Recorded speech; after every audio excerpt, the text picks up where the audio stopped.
Chapter 4. And Samuel's word came to all Israel. Now the Israelites went out to fight against the Philistines. The Israelites camped at Ebenezer, and the Philistines at Aphek. The Philistines deployed their forces to meet Israel, and as the battle spread, Israel was defeated by the Philistines, who killed about 4,000 of them on the battlefield. When the soldiers returned to camp, the elders of Israel asked, "Why did the Lord bring defeat upon us today before the Philistines? Let us bring the ark of the Lord's covenant from Shiloh, so that it may go with us and save us from the hand of our enemies." So the people sent men to Shiloh, and they brought back the ark of the covenant of the Lord Almighty, who is enthroned between the cherubim. And Eli's 2 sons, Hophni and Phinehas, were there with the ark of the covenant of God. When the ark of the Lord's covenant came into the camp, all Israel raised such a great shout that the ground shook. Hearing the uproar, the Philistines asked, "What's all this shouting in the Hebrew camp?" When they learned that the ark of the Lord had come into the camp, the Philistines were afraid. "A god has come into the camp," they said. "We're in trouble. Nothing like this has happened before. Woe to us! Who will deliver us from the hand of these mighty gods? They are the gods who struck the Egyptians with all kinds of plagues in the desert. Be strong, Philistines. Be men, or you will be subject to the Hebrews as they have been to you. Be men and fight." So the Philistines fought, and the Israelites were defeated, and every man fled to his tent.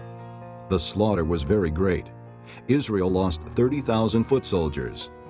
The ark of God was captured, and Eli's 2 sons, Hophni and Phinehas, died. That same day, a Benjamite ran from the battle line and went to Shiloh, his clothes torn and dust on his head. When he arrived, there was Eli sitting on his chair by the side of the road, watching, because his heart feared for the ark of God. When the man entered the town and told what had happened, the whole town sent up a cry. Eli heard the outcry and asked, "What is the meaning of this uproar?" The man hurried over to Eli, who was 98 years old and whose eyes were set so that he could not see. He told Eli, "I've just come from the battle line. I fled from it this very day." Eli asked. "What happened, my son?" The man who brought the news replied, "Israel fled before the Philistines, and the army has suffered heavy losses. Also, your 2 sons, Hophni and Phinehas, are dead, and the ark of God has been captured." When he mentioned the ark of God, Eli fell backward off his chair by the side of the gate. His neck was broken, and he died, for he was an old man and heavy. He had led Israel 40 years. His daughter-in-law, the wife of Phinehas, was pregnant and near the time of delivery. When she heard the news that the ark of God had been captured, and that her father-in-law and her husband were dead, she went into labor and gave birth, but was overcome by her labor pains. As she was dying, the women attending her said, "Don't despair. You have given birth to a son."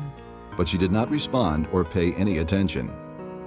She named the boy Ichabod, saying, "The glory has departed from Israel," because of the capture of the ark of God and the deaths of her father-in-law and her husband.